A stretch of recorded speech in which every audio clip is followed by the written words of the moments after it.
खान साहब, मैं उस जफी का जवाब देना आज। मुझे खुशी होती है देख के, सिख कम्युनिटी के दिलों में खुशी होती है जब ये यहाँ आते। एक किथे का इंसाफ है, कोई अपने प्यो दे घर ना आ सके। 3 किलोमीटर दूर मेरा ताया मिट्टी नू चुम के रोंदा हुंदा सीगा। ये ऐसे है कि हम मदीना को 4-5 किलोमीटर से देख सके लेकिन ना जा सके। एक पहला वजीर आजम है शेर जिन्हें नफे नुकसान नहीं देखे। हमें बहुत अच्छा लग रहा है यहाँ पे आना, ऐसे लग रहा है जैसे हम जन्नत में आ गए। थैंक्स इमरान खान। 59 लोग वाघा बॉर्डर के थ्रू आए हैं। 20 जनवरी के बाद PIA का जहाज पिलग्रिमेज को लेके जा रहा है दिल्ली और जयपुर और अजमेर शरीफ। है समय बड़ा तूफान प्रबल, पर्वत भी झुक जाया करते हैं। अक्सर दुनिया के लोग समय में चक्कर खाया करते हैं, पर कुछ इमरान खान जैसे होते हैं जो इतिहास बनाया करते हैं। अस्सलाम वालेकुम नाज़रीन, मैं हूं शौकत पराचा और आप प्रोग्राम देख रहे हैं रूबरू। पाकिस्तान कदीम तहजीबों की सरजमीन है, पाकिस्तान मज़ाहिब की सरजमीन है, पाकिस्तान सकाफ़तों की सरजमीन है, यानी ये यूनिटी इन डाइवर्सिटी है। अगर आप बलूचिस्तान में देखें तो मेहरगढ़ के आसार कदीमा मौजूद हैं, सिंध जाएं तो मोहिंजो दाड़ो वहां पर मौजूद है, पंजाब में हड़प्पा है, खैबर पख्तूनख्वा में जाएं तो तख्तबाई है। मज़ाहिब की बात करें तो सिंध में शानदानी दरबार साहब अभी भी मौजूद है। आप पंजाब आ जाएं तो कटास राज मंदिर अभी भी मौजूद है। बलूचिस्तान में अंगोल माता अभी भी मौजूद है। और इसी तरह से पाकिस्तान के अंदर पंजा साहब, करतारपुर साहब और ननकाना साहब सिख मजहब के वो बुनियादी पहचान है जो पाकिस्तान में मौजूद है। पाकिस्तान के अंदर सच की हमेशा तलाश रही है। बाबा गुरु नानक देव जी मसलसल सफर करते रहे और उसी सफर को री इन्वेंट किया है। एक बहुत मुहक्किक हैं, तारीखदान हैं, इन्वेस्टिगेटर हैं, राइटर हैं, बड़े दिल से उन्होंने काम किया है, अमरदीप सिंह जी। अमरदीप सिंह जी एक पढ़े लिखे आदमी हैं, उन्होंने MBA किया हुआ है, उन्होंने साथ साथ इंजीनियरिंग की है और फिर वो 25 साल तक अमेरिकन एक्सप्रेस के साथ वाबस्ता रहे, कारपोरेट सेक्टर में रहे। इसके अलावा उन्होंने तहकीक के हवाले से बुक्स लिखी हैं। उनकी बड़ी मशहूर किताब है lost heritage, the Sikh legacy in Pakistan, फिर the quest continues, the Sikh legacy in Pakistan. इसके बाद उन्होंने एक डॉक्यू सीरीज चलाई है allegory tapestry of Guru Nanak travels, यानी जहां जहां बाबा गुरु नानक देव जी ने सफर किया ये वहां पे गए हैं। बड़ी मेहनत किया इन्होंने और आज हमारे रूबरू भी अमरदीप सिंह जी हैं। बहुत शुक्रिया अमरदीप सिंह जी, आप सिंगापुर में मौजूद हैं, हमारे लिए आपने वक्त निकाला। आपने ये डॉक्यू सीरीज बनाई allegory tapestry of Guru Nanak travels. Pakistan में आप कहां कहां फिरे इस काम के लिए? पहली बात तो आज टीवी को मैं बहुत बहुत शुक्रिया करता हूं कि जिन्होंने मौका दिया। शौकत साहब, आपका भी बहुत बहुत शुक्रिया, आपने 4 साल के बाद फिर से मौका दिया। मुझे याद है पहली किताब के बाद आपने मेरा इंटरव्यू किया था, तो बहुत बहुत शुक्रिया। अब हम बात कर रहे हैं, बहुत टाइम बीत गया है 4 साल में। उस टाइम पहली किताब की थी, फिर दूसरी किताब की पाकिस्तान के ऊपर। तो आपने पूछा कहां कहां आप घूमे हैं। पहली तो मैं बता दूं कि जो 2014 से पहले मैं कभी पाकिस्तान आया ही नहीं था। अच्छा। लेकिन जहन में मैं पाकिस्तान में ही रहता था, क्योंकि मेरे वालिद साहब मुजफ्फराबाद के थे। 1947 की तकसीम में सब मजहब के लोगों को उथल पुथल होना पड़ा और वो तो हम बदल नहीं सकते हैं। लेकिन मुझे ये देख के याद रहता था बचपन से, मैं सोचता था कि जब भी हमारे वालिद साहब गोरखपुर में यूपी में थे तो जब मुजफ्फराबाद की याद करते थे ना तो उनकी आंखों में नमी आती थी। तो वो जो सीन था मेरे जहन के अंदर बचपन से रहा है और मैं उसी सीन की वजह से तारीख पढ़ने लगा, फलसफे पढ़ने लगा, सिर्फ अपने मजहब की नहीं। क्योंकि जैसे आपने कहा है कि पाकिस्तान के बारे में, तो जो हम लोग मैं कहता हूं हम लोग इंडस दरिया के लोग हैं। वो बात दूसरी है कि टाइम के हिसाब से छितरा गए हैं हम लोग सारे, लेकिन हमारी रूट तो इंडस दरिया में ही है। और इंडस दरिया की खासियत ये थी कि सबको समेट लेता था। जैसे 5 दरियाओं को मिला के मुल्तान के नीचे जो सूफियों का शहर माना जाता है, सब कुछ आके वहां मिल जाता था। तो अब जाहिर है कि जब जब मैं अपने मजहब को पढ़ूंगा तो अगर इंडस के लोग हैं तो सब कुछ पढ़ना पड़ेगा। आपके वालिद साहब की उम्र क्या थी जो उनकी आंखों में आंसू आ जाते थे, नमी जी जो आप कह रहे हैं, बेसिकली तो वो अंदर से वो क्या फीलिंग थी उनके अंदर जो मुजफ्फराबाद को, दरिया सिंध को, 5 दरियाओं की इस सरजमीन को, जो आप कह रहे हैं मुल्तान से नीचे हेड पंजनंद से आगे ये सारे दरिया मिल जाते हैं, what exactly you read in the eyes of your father? देखिए जी, मैं तो उनकी आंखों में यही देखता था कि जब बात करते कि जा नहीं सके ऐसी। अच्छा। हम लोग की जो जमीनें थी ना, मुजफ्फराबाद और उड़ी, 2 जगह में, 2 शहरों में, 2 जो गांव में थी, और उड़ी अब इंडिया के साइड में बीच से लाइन ऑफ कंट्रोल है, उस साइड पे अपना पाकिस्तान के साइड पे मुजफ्फराबाद, दोनों जगह में जमीन थी। 1979 में मेरे फादर, हालांकि यूपी चले गए थे, लेकिन 1979 में उनको पहली बारी वो उड़ी गए। ऐसा नहीं है कि वो इंडिया में उड़ी नहीं जा सकते थे। अच्छा। लेकिन जज्बात की बात कर रहा हूँ, वो फिर गए नहीं, उनको इतना सदमा लगा, दुख इतना हुआ कि पहाड़ी इलाके से कहां पहुंच गए हम लोग, गर्मी के इलाके में। बिजनेस वाइज उनका सब कुछ ठीक चल रहा था, लेकिन दिल में उनकी वो तड़प थी कि पहाड़ियों से हम नीचे आ गए। पहाड़ियों की बात करते थे उसे। तो मुजफ्फराबाद से तो जा नहीं सके, उड़ी गए। मैं आपको एक छोटी सी बात बताता हूँ। उड़ी में गए तो 79 में एक छोटा सा लड़का आया, कहता है हमारे अब्बा जान आपको बुला रहे हैं। उनके ग्रैंडफादर थे, तो वहां गए तो वो उनके बचपन के दोस्त थे। अच्छा। तो वो कहते हैं सुंदर सिंह, हुन तू इतने साल बाद आए हैं ते अपनी जमीन उन वापस ले, मेरे पुत्रा दी नीयत खराब हो रही है। तो मेरे फादर को इतना टच हुआ ना, उन्होंने उनको कहा कि अब ये जमीन आपकी है, वो दे के आ गए। तो ऐसा मतलब ये तो उन टाइम के रिश्तों की बातें होती थी। अब इसको हम लोग क्या जाहिर कर सकते हैं, हम लोग मटीरियलिस्टिक दुनिया में रह रहे हैं। लेकिन आपका क्वेश्चन था कि कहाँ घूमे हैं, तो मैं बात आ रहा था कि मैं रहता उस जमीन में था, तो काफी कुछ सेल्फ स्टडी से मैंने काम किया। जैसे आपने बताया, आप अगर वो मुजफ्फराबाद नहीं आ सके, आप तो आई बिलीव मुजफ्फराबाद गए हैं आप।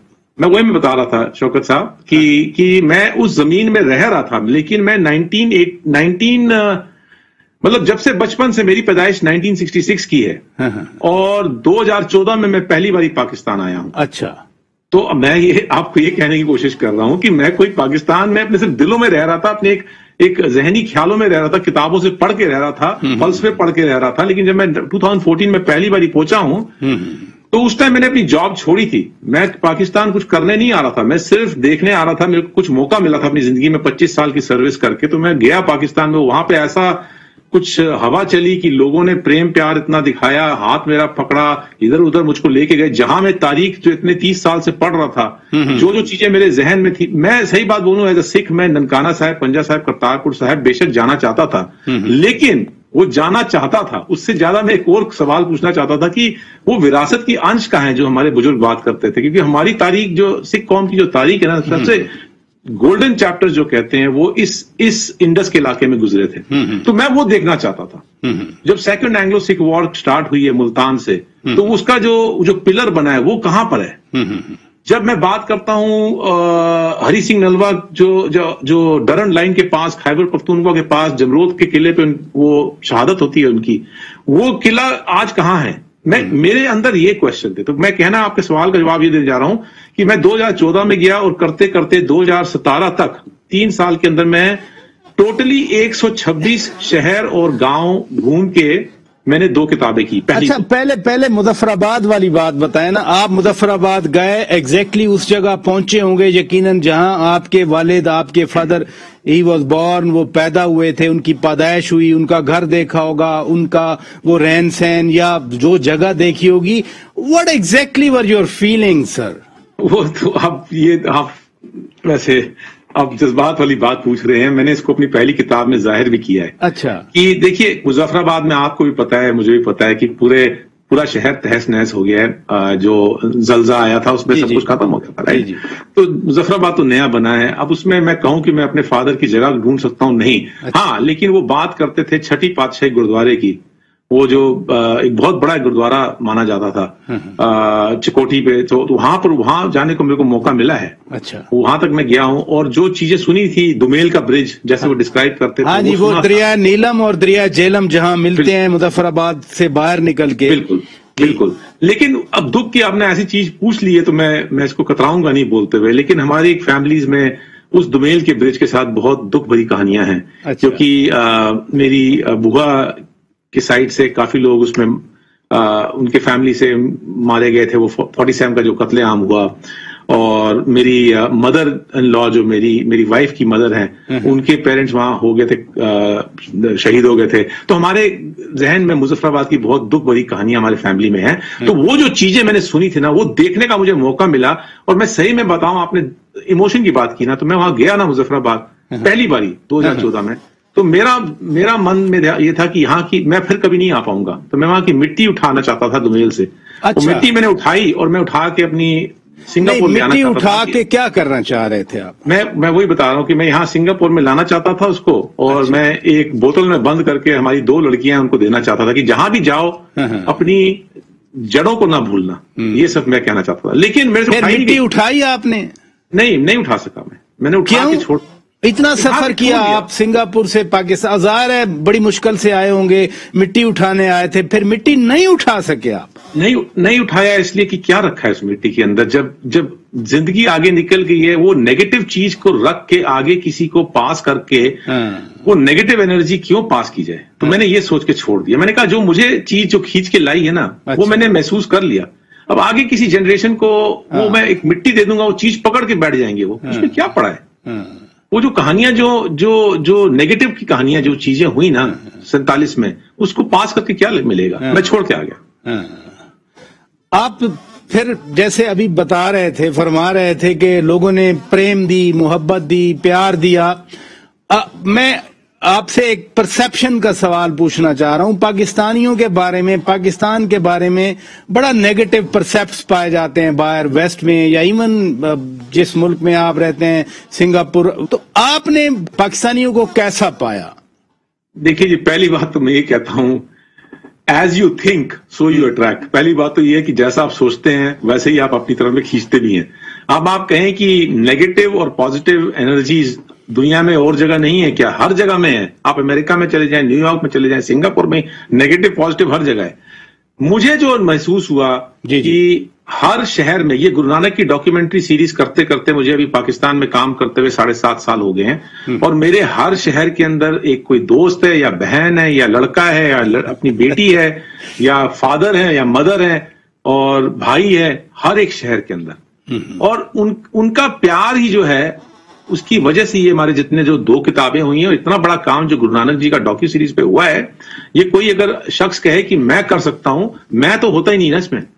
ये तो जो लोगों का कलेक्टिव काम है और जो टैलेंट जो हमें मिला है, हमारी जो कोर टीम जो है, अगर टाइम मिला तो बात करेंगे, कोर टीम जिसने ये डॉक्यू सीरीज बनाई है, क्योंकि ये तो उनका बहुत बड़ा क्रेडिट है कि जो हमारे साथ चले हैं, 7 मुल्कों में हमारी टीम चली है, डायरेक्टर्स के साथ, वो सिनेमेटोग्राफर्स के साथ, जो म्यूजिक के बंदे मिले हैं, जो सलीमा ख्वाजा ने इतनी दिल से जान लगा के जो गुरु नानक साहब के राग जो थे, जो उनको नहीं आते थे, वो सीखे और उनको फिर उन्होंने पेश किया। तो ये तो हम टैलेंट जो भरा हुआ है, तो बजाय एक पर्सनल चीज, एक प्रोफेशनल लेवल पे सब चीजें आके मिली हैं। और ये जितने भी मेरे काम हुए हैं लोगों ने ही किए, करवाए हैं। बाकी ये बात जरूर है कि अनफॉर्चुनेट चीज जो बताऊं कि जो हर जगह, हर मुल्क में होता है कि आप अगर एक पॉजिटिव इंटेंट लेके जाते हैं कुछ करने के लिए, लोग आपको पहले नहीं समझते, एस्टैब्लिशमेंट्स नहीं समझती हैं। वो चीज तो आपको किसी ना किसी तरीके से मैनेज करना पड़ेगा। वो आप चाहे इंडिया चले जाएं, पाकिस्तान चले जाएं, सिंगापुर में आ जाएं, आप अगर फिल्मिंग करना चाहते हैं, अगर आप रिसर्च करना चाहते हैं, तो 10 आपको अड़चने आएंगी। आपने बताया कि हर शहर में कोई आपका दोस्त है, कोई भाई है, कोई बहन है, कोई लड़का है। कितने ही शहरों में पाकिस्तान में घूमे आप? वो फिर घूम के वही क्वेश्चन पे आ गए ना जहां से हमने शुरू किया था। 2 किताबों को करने के लिए मैंने वो लॉस्ट हेरिटेज की जो 2 बुक्स हैं, उसमें मैंने 6 किलो की 2 किताबें हैं, उसमें मैंने 126 शहर और पिंडों में सिख विरासत की जो अंश रह गई है उसको मैंने डॉक्यूमेंट किया है। उसके बाद बाबा गुरु नानक साहब की डॉक्यूमेंट्री में तो और भी डीप चले गए ना हम, बलूचिस्तान के अंदर। अच्छा, यूजुअली मैं यही पूछना चाह रहा था, यूजुअली तो एक कॉन्सेप्ट है कि जो सिख लेगेसी है वो ज्यादातर पंजाब में है, तो क्या आप सिर्फ पंजाब में रहे या मुल्क के दीगर इलाकों, सूबों, शहरों में भी गए? देखिए, यही चीज तो मैं गुरु नानक की लेगेसी अगर आप बात करेंगे ना, तो गुरु नानक की लेगेसी को आप सिख लेगेसी नहीं बोल सकते। ठीक है। गुरु नानक साहब की जो उन्होंने पहली बात कही ना कि ना को हिंदू ना मुसलमान, राइट, कि इंसान बनो पहले, उनकी जो लेगेसी आज भी अगर आप पूरे सिंध बलूचिस्तान में चले जाएं तो वहां आपको जो पंजाब के जो पगड़ी पहनने वाले, दाढ़ी वाले रखने वाले से मेरे जैसे लोग जो गुरु नानक को मानते हैं वो आपको नहीं मिलेंगे सिंध और बलूचिस्तान में। वहां आपको मिलेंगे जो नॉर्मल इंसान, आपके जो संतोष कुमार, प्रेम कुमार, वो सब गुरु नानक को मानने वाले हैं। इतनी बड़ी लेगेसी है। मैंने अपनी दूसरी किताब में 110 पेजेस डॉक्यूमेंट किए हैं जिनको हम सरसरी नजर में बोल जाते हैं हिंदू, लेकिन वहां पर अक्सर जो 70% जो लोग हैं सिंध बलूचिस्तान के, वो सब नानक को मानने वाले हैं। आप अफगानिस्तान की तरफ में चले जाएं, अगर वहां पे आप सिख और हिंदू अगर आप लेते हैं, हिंदू जो है वो नानक को भी मानते हैं, और मुसलमान भी तो इतने सारे हैं जो मानने वाले। Well said. ये फरमाइए, करतारपुर कॉरिडोर खुला है, अब यकीनन सिख जायरीन आते हैं, यात्री आते हैं, ना सिर्फ ईस्ट पंजाब से बल्कि पूरी दुनिया से। आपके ख्याल में ये फायदा हुआ है? बिल्कुल, ये तो एक बहुत पॉजिटिव स्टेप है। अगर जो दरारें पड़ी हैं और इतने सालों से पड़ी हैं, अगर पहल उठाई गई है और किसी चीज को खोला गया है लोगों को अगर आसपास इकट्ठा करने के लिए, तो मैं तो अगर चाहता हूं, मेरा विजन है, मैं पहले भी काफी बारी टॉक्स में कह चुका हूं कि मेरा तो एक विजन है कि ऐसे ही और कॉरिडोर भी खोलने चाहिए मल्टीपल फेथ्स के लिए। अब पाकिस्तान में ही अगर आप चाहें तो, अगर मैं 2-3 आपको एग्जांपल देता हूं दोनों साइड से। अगर मैंने दूसरी अपनी डॉक्यूमेंट्री सीरीज में एपिसोड 17 के अंदर में आप देखेंगे, हमने इंडिया की साइड से एक मजार को कवर किया, एक मसोलियम को, जो बाबा शेख फरीद के जो 12th डिसेंडेंट थे। जब गुरु नानक साहब पाकपटन गए थे, बाबा शेख फरीद सानी साहब गुरु नानक साहब से 250 साल पहले बाबा फरीद से थे, लेकिन गुरु नानक साहब जो वहां गए थे, वो पहले शख्स थे जिन्होंने एक जबानी जो उनके कलाम चल रहे थे उनको इकट्ठा करके हमारी जो स्पिरिचुअल स्क्रिप्चर गुरु ग्रंथ साहिब है उसमें दर्ज किया है। तो हम लोग तो जब पढ़ते हैं तो बाबा फरीद को हम लोग रोज पढ़ते हैं, तो लेकिन उस टाइम उस गद्दी नशीन जो थे वो बाबा फरीद सानी थे। बाबा फरीद सानी को अक्सर शेख ब्रह्म भी कहा जाता है। शेख ब्रह्म जी और बाबा फरीद सानी जी की जो मजार है ना, जो उनकी जहां दफनाए गए हैं, वो इंडिया पाकिस्तान बॉर्डर में, आप अमृतसर से जाएंगे तो खेमखरन के इलाके में एकदम बॉर्डर पे 10 कदम बॉर्डर की लाइन से दूर पे है। और मैं वहां जाके मुझे महसूस होता है कि जब मैं वहां से देखता हूं कि बाबा फरीद के जो मानने वाले जो वहां तक आते हैं और वो एक बार्ब वायर है, छोटी सी पतली सी वायर है लाइन को डिवाइड करते हुए, वहां से अपनी जो तेल या जो फूल या जो भी देते हैं आदमी को इधर देते हैं, वो जाके चढ़ाते हैं। वो बेसिकली खेमकरन विलेज के जितने सिख हैं उस मजार को मैनेज कर रहे हैं। तो मैं तो कहता हूं ये तो एक बहुत छोटा सा कॉरिडोर है। एग्जैक्टली। वैसे तो जब करतारपुर कॉरिडोर नहीं खुला था तो हमने यही सुना कि दूसरी तरफ यानी इंडिया के अंदर एक खास पॉइंट था जहां पर ये सारे आपके यात्री आते थे और वहीं से खड़े होके दूरबीनों के जरिए या अदरवाइज वो डेरा बाबा नानक पे खड़े होके देखते थे। मैं ब्रेक ले रहा हूं, लेकिन एक सवाल छोड़ता हूं आप पे कि जिस दिन सिद्धू जी इधर पाकिस्तान आए थे, वजीर आजम इमरान खान के वो दोस्त हैं और वो वजीर आजम की इनाग्रेशन में आए थे यहाँ पर, जनरल कमर बाजवा साहब के साथ उन्होंने जफ्फी डाली थी और उसके बाद ये करतारपुर कॉरिडोर खुल गया। अगर आपको मौका मिले तो आप वजीर आजम इमरान खान या कोई भी पाकिस्तान के वजीर आजम हो या जनरल बाजवा साहब से आपकी क्या फरमाइश होगी, आप क्या कहेंगे, आप क्या सामने रखेंगे? मैं आप पे सवाल छोड़ता हूं। नादरीन ब्रेक के बाद इनका जवाब लेंगे और फिर गुफ्तगू को आगे बढ़ाएंगे। Stay with us. Welcome back Nadreen, आप ये स्पेशल एपिसोड देख रहे हैं रूबरू प्रोग्राम की और हमारे साथ सिंगापुर से हमारे साथ मौजूद हैं अमरदीप सिंह जी, ऑथर हैं और उन्होंने डॉक्यू सीरीज बनाई है बाबा गुरु नानक के ट्रेवल्स के। जहां जहां बाबा गुरु नानक ने दुनिया में सफर किया ये वहां अपनी टीम के साथ गए। अमरदीप सिंह जी, मैंने एक सवाल छोड़ा कि सिद्धू जी पाकिस्तान आए थे, हल्फ बर्दारी की तकरीब थी वजीर आज़म इमरान खान की, चूंकि उनके दोस्त हैं, क्रिकेटर थे, साथ खेलते थे। जनरल कमर जावेद बाजवा के साथ उनकी जफ्फी हुई और करतारपुर कॉरिडोर खुल गया। आपको अगर मौका मिले, आपका कोई दोस्त इधर हो या आपका इतना रिश्ता संबंध बढ़ जाए, आप क्या फरमाइश करेंगे पाकिस्तानी हुक्मरानों से? नहीं, अच्छा सवाल पूछा आपने, इसको मैं जवाब देने के लिए 1 मिनट, जो आपने पहला क्वेश्चन पूछा था कि कॉरिडोर के बारे में बात कर रहा था, उसी से इसका जवाब निकलेगा। मैं इसको कंप्लीट करना चाहता हूं। मैं शेख ब्रह्म की बात कर रहा था, तो वो एक छोटा सा कॉरिडोर आप खोल सकते हैं, राइट? मतलब इंडिया की साइड से उसको खोल सकते हैं।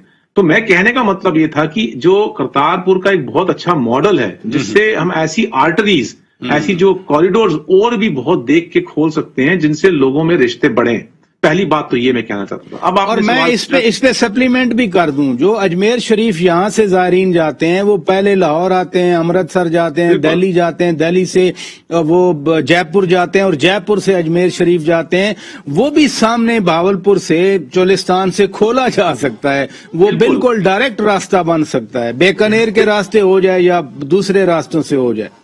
हाँ, तो वही मैं कहना चाहता था। लेकिन अगर मॉडल की आप बात कर रहे हैं तो मॉडल तो सबसे छोटी तो एक शेख ब्रह्म बाबा फरीद जी की, उनके डिसेंडेंट की मजार, वो 10 कदम के दूर पे है, 10 मीटर के दूर पे। आप एक मॉडल वो भी खोल सकते हो। तो मेरे कहने का मतलब ये था कि अगर आपने ये पूछा सवाल कि अब अगर मुझे मौका मिले तो मैं क्या फरमाइश रखूंगा, तो उसका जवाब सरल सा यही है कि देखिए, एक दरिया जो है समुंदर की तरफ चलता है तो चल ही जाता है, फिर तो रुकता नहीं ना।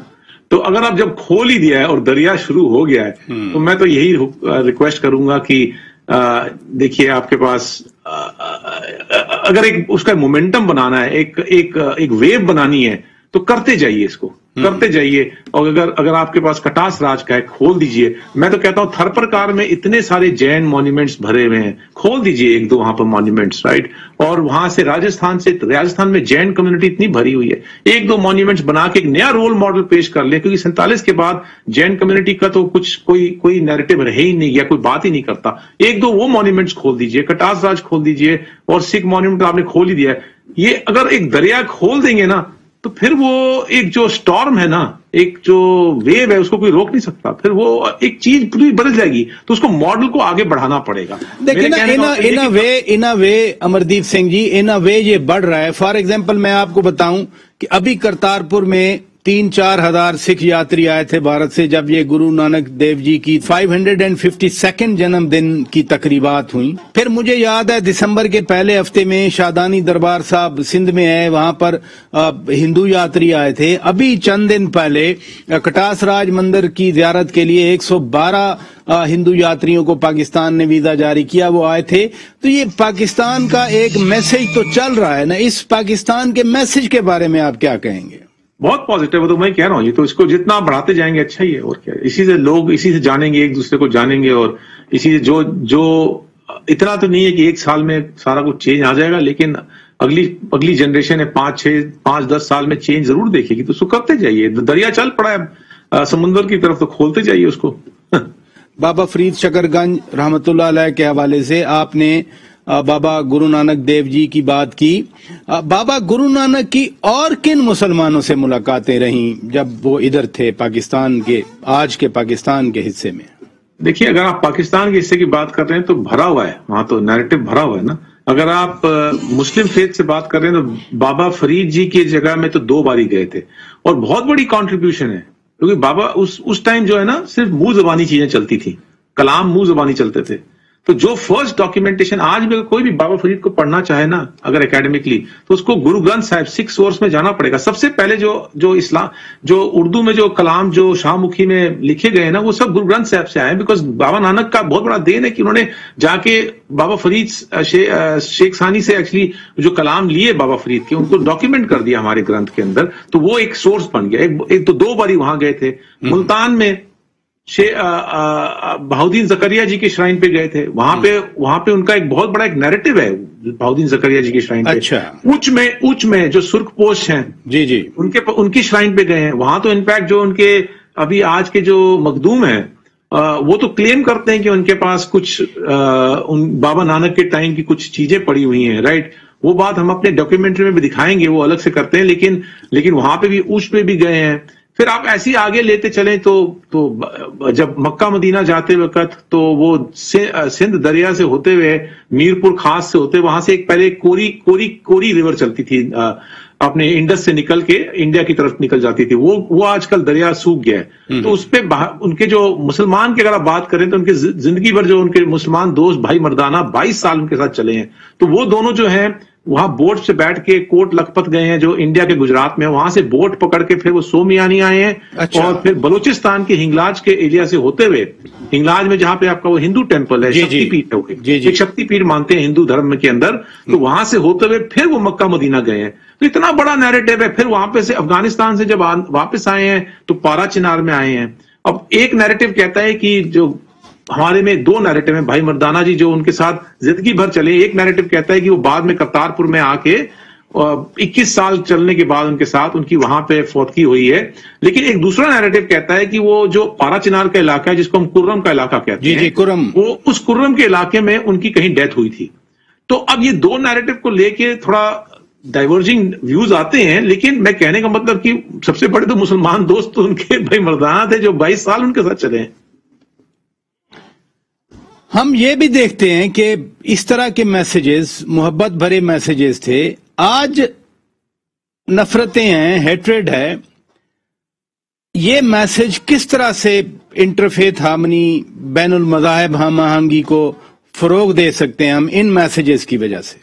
देखिए, मैं इसका जवाब तो यही दूंगा कि हमने अगर अपनी जिंदगी के ना, मैंने और मेरी वाइफ ने एक इंटरफेथ टीम लेके जिसमें मुसलमान, हिंदू, सिख सारे चले हैं, 3 साल हमने कोई सैटरडे संडे नहीं लिया।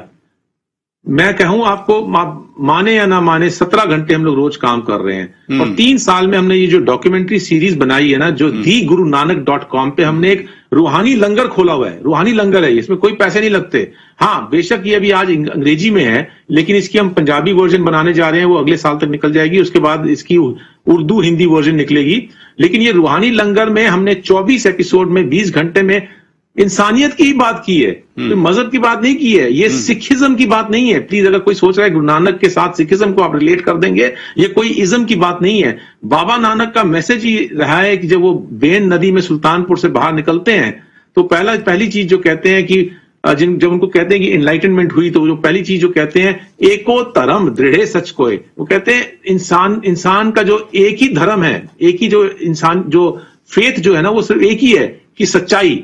ये कहा है लोगों ने उसको, उनके फॉलोअर्स ने बाद में ये जरूर लिख दिया कि उन्होंने निकल के कहा ना को हिंदू ना मुसलमान। वो सरल तरीके से, आसान तरीके से लिखा गया कि भाई इंसान बनो पहले। तो ये पूरे नैरेटिव के अंदर 24 एपिसोड के अंदर सिर्फ इंसानियत की बात हो रही है। यानी ये तो देखे ना, बड़ा डीप फिलॉसफी आ गई, फलसफा आ गया, मिथ एंड मिथोलॉजी आ गई। ये तो सारी मिथ एंड मिथोलॉजी देखिए क्या है। मिथ मिथोलॉजी को तो हटाने के लिए हम बाबा नानक की बात कर रहे हैं ना। देखो, अगर उनका जो बाबा नानक ने अपनी जिंदगी में कुछ नहीं लिखा अपने बारे में। बाबा नानक भाई मर्दाना वो रबाब बजाते थे, ये चले हैं साथ में। इन्होंने सिर्फ रूहानी फलसफे लिखे हैं जो गुरु ग्रंथ साहिब में लिखे गए हैं। वो तो मैन ऑफ फेथ ने बाद में उनके नैरेटिव लिखे हैं। तो वो जो सबसे ओल्डेस्ट नैरेटिव्स को लेके हम लोग ने बनाना शुरू किया। आज तो बाबा नानक को हम लेफ्ट राइट हर जगह चलाए जा रहे हैं। अब आप अगर फलसफे की बात करें तो आपके वहां पे पाकिस्तान में पंजा साहिब का गुरुद्वारा है। पंजा साहिब के गुरुद्वारे में आपने एक बाबा नानक का पंजा वहां पे लगा के आपने मिथ मिथोलॉजी के अंदर बाबा नानक को जकड़ के रख दिया। लेकिन बाबा नानक के सबसे बड़ा फलसफा है कि आपका जो दिल जो एकदम जो एक पत्थर की जैसे हो जाता है इंसान का, उसके ऊपर जब छाप लगती है ना एक शब्द की और उनके फलसफे की, तो वो एक मोम की तरह पिघल जाता है, उसके ऊपर एक छाप छूट जाता है। बात तो पंजे की ये है, बात ये पंजे की ये नहीं है कि आपने वहां किसी ने आग उठा के पत्थर रख लिया। ये मिथ मिथोलॉजी हर मजहब में चलते हैं और कुछ टाइम के बाद वो मिथ मिथोलॉजी रह जाती है, क्योंकि लोगों का जो इंसानी जो दिमाग है वो उसकी तरफ जाना चाहता है। और हमारा पूरा पर्पस ही ये है इस डॉक्यू सीरीज में कि मिथ मिथोलॉजी से बाहर निकल के फलसफे को समझे। गुरु नानक के जो कदम जो है गुरुद्वारों में नहीं जाते। गुरु नानक के टाइम पे कोई गुरुद्वारे नहीं थे। वो गए हैं इस्लामिक साइट्स में, सूफी साइट्स में, हिंदू साइट्स में। बहुत बड़ा एक नाथ जोगियों का जो पंथ होता था, जो हीर रांझा की हम बात करते हैं, कन्ना मुंदरी पाइयां। जब रांझा को हीर नहीं मिलती है तो टिल्ला जोगी पे चढ़ जाता है, कानों में मुंदरी पहन लेता है। तो उस टाइम हिंदू और मुसलमान जो थे वो इकट्ठे टिल्ले पर जोगी बन के चले जाते थे। वो नाथ जोगी परंपरा थी। वो नाथ जोगी परंपरा अफगानिस्तान, पंजाब से लेते हुए इंडिया और अपना नेपाल तक फैली हुई थी। और गुरु नानक की हर जगह में नाथ जोगियों के साथ बहुत बड़ी एक गोष्ठ होती है, डायलॉग्स होते हैं। तो वो सब जगहों पे जाके जहां पे वो नाथ जोगियों की जो एक परंपरा है, वो जो एक ट्रेडिशन है, वो खत्म हो गया है। लेकिन वहां पर जाके उन रूइंस के थ्रू उसको निकालना और फिर गुरु नानक के फलसफे को उनके जो शब्दों के जरिए गा के जो कि मैं पहले क्या, जो हमारी एक सिंगर है जो पाकिस्तान से, सलीमा ख्वाजा, उसने 120 शब्द जो है, जो हम शब्द कहते हैं, जो वर्सेस कलाम जो है बाबा नानक के, गाए हैं उन रागों में जिन्होंने गुरु नानक साहब ने लिखे हैं। तो ये बात मिथोलॉजी की नहीं है। अगर आप समझें तो हमने इसका नाम ही रखा है एलेगरी।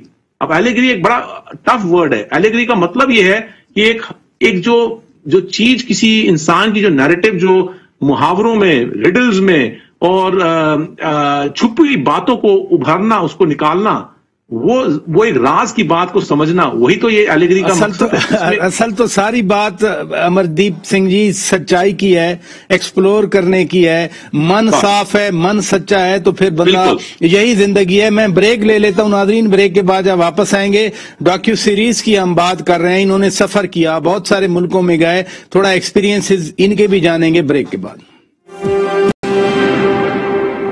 वेलकम बैक नादरीन, ये स्पेशल एपिसोड है और सिंगापुर से हमारे लिए खुसूसी तौर पर टाइम निकाला है अमरदीप सिंह जी ने, जिन्होंने ये डॉक्यू सीरीज बनाई है बाबा गुरु नानक के ट्रेवल्स के हवाले से। अमरदीप सिंह जी, आपने कितने मुल्कों का सफर किया इस सारी एफर्ट में?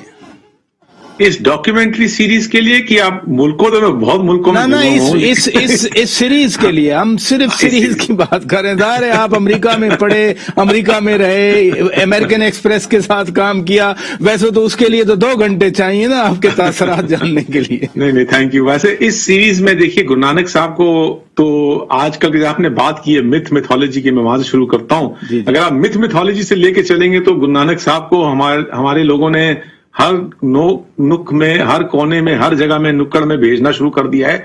यूट्यूब पे आपको एक वीडियो मिलेगी, Guru Nanak in America also, right? तो ये तो जज्बाती जो इंसान जो अपने मजहब के दायरे में सोचता है, मैं उसकी बात नहीं कर रहा। अगर लेकिन जो डॉक्यूमेंटेड टेक्स्ट को लेके चले ना, तो डॉक्यूमेंटेड टेक्स्ट जो गुरु नानक साहब की लाइफ के जो 65 साल के बाद जो लिखने शुरू हुए थे और 120 साल उनकी जिंदगी के बाद तक जो लिखे गए हैं, जिनको हम जन्म साखी लिटरेचर कहते हैं, उन तक सीमित रहे, अगर उन तक लिमिटेड रहे तो उसको लेकर हम चलें तो जितने इलाकों में वो चले थे भाई मर्दाना के साथ, वो जो मल्टीफेथ इंटरफेथ साइट्स है ना, वो 150 से ऊपर मल्टीफेथ साइट्स है, जिसके अंदर बहाउद्दीन जकरिया जी की श्राइन हो गई, और आप अगर पाकपट्टन की बात करते हैं, हिंगलाज की बात करते हैं पाकिस्तान से के नजरिए से, तो उनको हम लेते हुए चलें और सबको प्लॉट करें तो 150 से ऊपर हिंदू, जैन, बुद्धिस्ट, सूफी और अपने इस्लामिक साइट्स उसमें आ जाती हैं, और नाथ जोगियों की साइट्स। लेकिन अगर इन इलाकों को अब आज इस ज्योग्राफियों को अगर लाइन में डालना शुरू करूं कि जो आज बाउंड्रीज बन गई हैं मुल्कों की, हाँ, जिनको क्रॉस करना बड़ा मुश्किल हो जाता है इन सब काम के लिए, तो आज वो 9 मुल्कों में वो जगह आती हैं। अच्छा, तो ये आपका जवाब है कि 9 मुल्कों में ये नैरेटिव बनाया गया है। जो आप जगह की बातें, प्लेसेस की बात कर रहे हैं, पंजा साहब बिल्कुल, हसन अब्दाल हमारे साथ है, कटास राज की बात हुई वो भी हमारे साथ है, कुर्रम की बात कर रहे हैं, पहले वो एजेंसी थी, ट्राइबल एजेंसी थी, अब डिस्ट्रिक्ट बन गया, मुल्तान की बात कर रहे हैं, मैं खुद उस एरिया से हूँ, उस इलाके से हूँ। अब ननकाना साहब, इतने अच्छे रोड हैं, मोटरवेज बन गए, लेकिन आपने बाबा गुरु नानक देव जी की मक्का मदीना ट्रेवल की बात की, वो क्या मकसद थे, क्या मकसद था? क्या मकसद हमारे के लिए कि उनके लिए? मतलब वो तो गए हैं, तो वो नैरेटिव के अंदर तो हम सीक्वेंशली नैरेटिव को बांध रहे हैं, जहां जहां वो अपनी लाइफ में गए हैं, उनकी जो हम उदासी कहते हैं, जो उदासी जो है कि एक जब ननकाना साहब वापस आते हैं, एक पहला उदासी में वो 12 साल चले हैं, वो पाकिस्तान से होते हुए, बाबा फरीद जी की श्राइन से होते हुए पहले इंडिया की तरफ गए हैं, फिर बांग्लादेश की तरफ गए हैं, फिर वहां से नीचे श्रीलंका की तरफ गए हैं, और वेस्ट इंडिया से होते हुए, राजस्थान की तरफ से, पंजाब से होते हुए वापस आए ननकाना साहब। पहला ये था। दूसरा उदासी जो उनकी थी, उसमें नॉर्थ की तरफ चले थे। वो आपका जो ननकाना साहब से निकले हैं, वो उदासी का क्या मतलब? यानी हाँ, आता हूं, एक मिनट आपको बताता हूं, इसको मैं कंप्लीट कर लूं। तो वहां से चले हैं तो वो ऊपर आपका लाहौर से होते हुए, हिमाचल प्रदेश, इंडिया से होते हुए तिब्बत की तरफ गए हैं, तिब्बत से होते हुए बल्टिस्तान के इलाके से होते हुए, फिर आपका जो नीचे पंजाब होते हुए वो ननकाना साहब आए हैं। तीसरी उदासी में आप मक्का की बात कर रहे हैं, वो इस्लामिक साइट्स की तरफ गए हैं, तो वो नीचे पहले सिंध, फिर पाकपट्टन जाते हैं, पाकपट्टन से होते हुए मुल्तान होते हुए नीचे, फिर हिंगलाज के तरफ से होते हुए, मक्का मदीना से होते हुए, बगदाद होते हुए, अच्छा हाँ, ईरान की तरफ आते हैं, नजफ, करबला, बगदाद होते हुए ईरान की तरफ आते हैं, मशद जाते हैं, मशद से होते हुए फिर अफगानिस्तान एंटर होते हैं, कंधार से होते हुए, काबुल होते हुए, जलालाबाद होते हुए, फिर वो कुर्रम के जरिए से होते हुए फिर वो पेशावर आते हैं। पेशावर में एक बहुत बड़ी जो आपका जो जोगियों की जो साइट थी, जो गोरखत्री कहते हैं, गोरखत्री में उस जमाने में आज से 550 साल पहले नाथ जोगी रहते थे। अच्छा। तो वो टेम्पल में वहां पे उनका बहुत बड़ा एक नैरेटिव है पेशावर में। वो वहां से होते हुए फिर वो वापस ननकाना साहब आते हैं, और उसके बाद जो फोर्थ उदासी जो उनकी होती है, जो उसमें वो चलते हैं। अब इस टाइम पे जाके वो करतारपुर में जाके सेटल डाउन हो जाते हैं। उनकी उम्र करीब 55 साल हो जाती है, और ये छोटी वाली उदासी 2 साल की होती है, जिसमें वो चलते हैं पंजाब की तरफ में, इंडिया की साइड में बटाला होते हुए, राजस्थान होते हुए, फिर वो आते हैं मुल्तान नीचे से, साउथ से, और मुल्तान से आपने ये Allegri tapestry of Guru Nanak travel में आप एग्जैक्टली इसी तरह घूमते रहे हैं। मैं जानना ये चाह रहा हूं कि ये आपकी अपनी एक स्पिरिचुअल जर्नी है या प्रोफेशनल अकॉम्प्लिशमेंट है? तो पहली बात तो देखिए, मैं पहली आपके क्वेश्चन का जवाब मैं दिया नहीं था, वो दे दूं, फिर इसमें आता हूं मैं। उदासी का मतलब होता है, उदासी हमारे ट्रेडिशन में कहते हैं, जब वो ट्रैवल से चले हैं ना, उनके 4 उदासियां थी। उदासी कहने का मतलब है, वर्ड तो उदासी की वजह से लगता है कि उदास वैसा नहीं है। अच्छा, ये बात मैं जानना चाह रहा था। हाँ, ये उदास का उसको ऐसे आप नहीं ले, ये है कि भाई एक स्पिरिचुअल जर्नी, उदासी को आप ऐसा लेंगे, जब तक अंदर में बिरहा नहीं होएगा। बिरहा तो पंजाबी का वर्ड है ना, बिरहा। वो बिरहा जब तक नहीं होएगा, तं तक बंदे दे अंदर वो तांग नहीं होती रब नू लभन दी। उदासी का उससे जिक्र है कि ये एक स्पिरिचुअल जर्नीज है। अब आपने बात की कि हम चले कैसे, और हमारा ये स्पिरिचुअल जर्नी की प्रोफेशनल जर्नी है। देखिए, पहली बात तो मैं आपको ये जाहिर कर दूं, हमारा विजन था कि ये हमने किया क्यों। पहली बात तो ये, देखिए मैं बचपन से बात कर रहा हूं, मेरे बचपन से जब फादर ने जो बीज डाला, जो उनकी नमी थी आंखों में मुजफ्फराबाद, ये बीज वहीं से पड़ा है। इंडस की तरफ का जो प्यार, मैं बचपन से यानी थोड़े अंदर बचपन तो एक तकलीफ जिहड़ी उदासी कह रहे हो, एक तकलीफ सी थोड़े अंदर? नहीं, तकलीफ नहीं कहूंगा इनू, मैं अपनी खुशकिस्मती कहूंगा कि ये मैनू मौका मिले है, रब ने मौका दिता है। ये तकलीफ नहीं सीगी, एक मौका सी। ਜਿਹੜੀ शायद ਤੁਹਾਨੂੰ पिंच कर रही सी बचपन तो ही अपने वालिद साहब दी अखां च अथरू वेख के, तो वो ते एक वन फील्स हर्ट ना फ्रॉम इनसाइड कि मैं ये सब कुछ किया। शौकत साहब, बचपन में तो जब इंसान छोटा होता है ना, तो पता नहीं होता है क्या हो रहा है। अच्छा। तो बाद में वो एक बीज बो दिया जाता है। मैं अपनी खुशकिस्मती समझता हूँ, this is a fortunate thing that मेरे अंदर में ये एक तलब पैदा हुई। और बात मैं ये करने जा रहा था कि अगर आप जो गुरु नानक साहब का सफर करने की जरूरत क्या थी, पहले वो बात करते हैं, फिर इसमें मैं आता हूं जो आपने क्वेश्चन पूछा है। देखिए, मेरे को महसूस होता था कि बीबीसी वालों ने अलेक्जेंडर द ग्रेट के ऊपर, जो सिकंदर आजम के ऊपर एक डॉक्यूमेंट्री बना दी। हाँ, मार्को पोलो के ऊपर, नेटफ्लिक्स के ऊपर आपको एक डॉक्यूमेंट्री मिल जाएगी। तो मैं कहता हूं, ये कोलंबस चला था, इंडिया ढूंढने के लिए पहुंच गया अमेरिका, राइट? तो उसको हमारे तारीख में पढ़ाया जाता था स्कूलों में। हाँ? तो लेकिन मैं कहता हूं, इन सबों ने किया क्या था? ये चले थे अपने निजी, अपने पर्सनल रीजंस के लिए। अलेक्जेंडर को हम ग्रेट बोलते हैं, किया था उसने? सिर्फ लोगों को मारा था लोगों को मारा था, लूटा, इलाका कब्जा करने की ख्वाहिश थी, इलाके फतेह किए, और उसको हम ग्रेट बोलते हैं। उसके ऊपर डॉक्यूमेंट्री बुला देते हैं। और मार्को पोलो चला ट्रेड के लिए, कोलंबस चला तो घूमते फिरते वहां पहुंच गया अमेरिका ट्रेड के लिए, तो लोगों को वहां में वो, उसके बाद लोगों को जाके उन्होंने एथनिक लोगों को मारना शुरू कर दिया। लेकिन गुरु नानक साहब तो एक इंसानियत की वजह से चले थे, और उसके ऊपर उस नैरेटिव बनाना के किसी को कभी ख्याल नहीं आया कि एक उसको क्वालिटी की नैरेटिव बनाई जाए उनकी लाइफ के बारे में। 22 साल चले हैं इंसान को जोड़ने के लिए, तो वो चीज की वजह से हमने चलना शुरू किया। अब आपका नेक्स्ट क्वेश्चन आता है कि आपके लिए ये रूहानी सफर था कि आप कैसे चले। देखिए, आज 9 मुल्क जो बट गए हैं ना, अगर कोई भी, मैं आपको झूठ नहीं बोलता, कोई भी अगर कहे कि मैं नैरेटिव करना चाहता हूं, मैं लिख के देता हूं, करना इम्पॉसिबल है। क्योंकि आजकल इतने चैलेंजेस हैं, रुकावटें हैं। आप मीडिया में, आप कैमरा लेके चले जाइए कोई साइट के अंदर में, आपको 10 अड़चने आएंगी पहले फिल्म करने के लिए, है ना? अब आप दूसरी नेशन से आप आ रहे हैं। अब मैं अफगानिस्तान कैसे घुसूं बताओ? यहां सिंगापुर में अफगानिस्तान की एम्बेसी नहीं है। ईरान में कोई बाहर के लोग को आने नहीं देते। इराक में अगर आप सिर्फ, सिंगापुर में एम्बेसी नहीं है, और सिंगापुर को सिर्फ 5 लोग जा सकते हैं अगर वो जत्था बना के, अगर मुस्लिम होंगे, या तो फिर बिजनेस पे जाएं। तो ऐसी अड़चने अगर ले लें, मैं पाकिस्तान में बहुत काम कर चुका हूं, लेकिन मैं अभी भी बात करता हूं, मुझे प्रेम प्यार बहुत मिला है, लोग मेरे बड़े रिश्तेदार वहां बन गए हैं। लेकिन इस काम के लिए अड़चने आएंगी आपको। इंडिया में चले जाइए, आप कोई साइट पे चले जाइए, जगन्नाथ मंदिर में चले जाइए, तो वहां पे अगर आप अपना कैमरा निकाल लेंगे तो पहले आपको इस डॉक्यूमेंट्री के सोर्सेज क्या थे? सोर्सेज मैंने आपको कहा, जो सबसे पुराने जो लिटरेचर्स हमने लिए हैं, जो जन्म साखी ट्रेडिशन हम कहते हैं, 65 साल के बाद से लिखने जो शुरू हुए हैं और 120 साल तक के लिटरेचर्स को हमने लेके बनाया है। तो आप जो बात करने जा रहे थे, मैं इसको कंप्लीट कर दूं कि इसको करना आज उस तरीके से इम्पॉसिबल है जिस तरीके से गुरु नानक साहब और भाई मर्दाना चले थे, क्योंकि आप उस तरीके से चल ही नहीं सकते। आप इंडिया पाकिस्तान में आप 20 बारी क्रॉस ही नहीं कर पाएंगे। आपने एक बार ही जाना है, सब कुछ आपने फिल्म करना है, हार्ड ड्राइव में डालना है, उसके बाद में आके आपने नैरेटिव को स्टिच करना है। नैरेटिव की जो स्टिचिंग है उसमें जो व्यूअर देख रहा है उसको फील होना चाहिए कि मैं होस्ट के साथ एकदम बिना कोई अड़चन के चल रहा हूं, क्योंकि ये इसमें हमारा नैरेटिव नहीं है। मैं अपनी अड़चनों की बात नहीं कर रहा, ये हम गुरु नानक के बारे में बता रहे हैं। मैंने तो अपना लिख लिया कि मैंने करना है, तो उसमें जो अड़चने हमारी आई हैं वो टॉपिक है ही नहीं ना। तो माय लास्ट क्वेश्चन, अभी आपके और क्या इरादे हैं? आपने 2 किताबें लिख दी, ये डॉक्यू सीरीज बना दी। शौकत साहब, मलंगों के क्या इरादे होते हैं? जो रब बोलेगा कर लेंगे। फिलहाल तो अभी ये है कि इसका हमने इंग्लिश का 3 साल लगे हैं हमको इंग्लिश में नैरेटिव कंप्लीट करने में। इसको हमने रिलीज करना शुरू कर दिया है। हाँ। मेरे जहन के अंदर ये था कि जब तक ये नैरेटिव पंजाबी में ट्रांसलेट नहीं होएगा, मासेस तक नहीं पहुंचेगा, तो इसको पंजाबी में करना चाहिए। लेकिन बात ये आती है, देखिए हमने इसको फ्री नैरेटिव लंगर खोल के लगा दिया है, हम चार्ज नहीं कर रहे कहीं पे भी।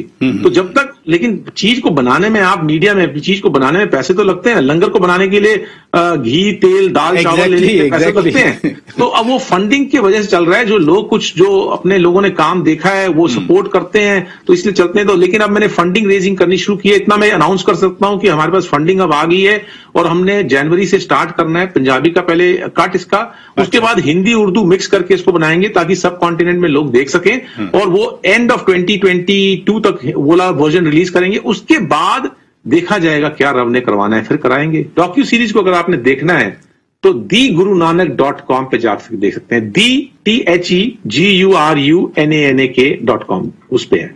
चलें जी, बहुत शुक्रिया अमरदीप सिंह जी, आपने हमारे लिए वक्त निकाला। नाजरीन, बात जरा अपने मन को सच्चा करने की हो रही थी, बात अपने मन को खालिस करने की हो रही थी, और यकीनन बड़ी मेहनत हुई है। मेहनत करके इन्होंने ये डॉक्यू सीरीज बनाई है, पहले किताबें भी लिखी, और मैं इस वजह से भी ज्यादा खुश हूं कि पाकिस्तान का नाम आया है, अच्छे अल्फाज में पाकिस्तान का नाम आया है, पाकिस्तान के मकामात का नाम आया है। पाकिस्तान के अंदर वजीर आज़म इमरान खान भी बार बार कहते हैं कि टूरिज्म होना चाहिए। रिलीजियस टूरिज्म का जितना स्कोप है, हिंदू धर्म के पुराने तारीखी मकामात, मैं कहूंगा एंशेंट जो रिमेन्स हैं वो पाकिस्तान में है। सिख मजहब तो सारा ही पाकिस्तान से निकला है। फिर अगर आप बुद्ध मत की बात करें तो ये नॉर्थ पाकिस्तान, टेक्सला है, तख्तबाई है, स्वात की रिमेन्स हैं। तो जरूरत तो प्रोजेक्शन की भी है, जरूरत इस अमल को आगे बढ़ाने की है, लेकिन सबसे अहम बात यह है कि अगर सच्चाई की तलाश है तो तभी ऐसा मुमकिन होता है। अपने मेजबान शौकत पराचा को इजाजत दीजिए। खुदा हाफिज।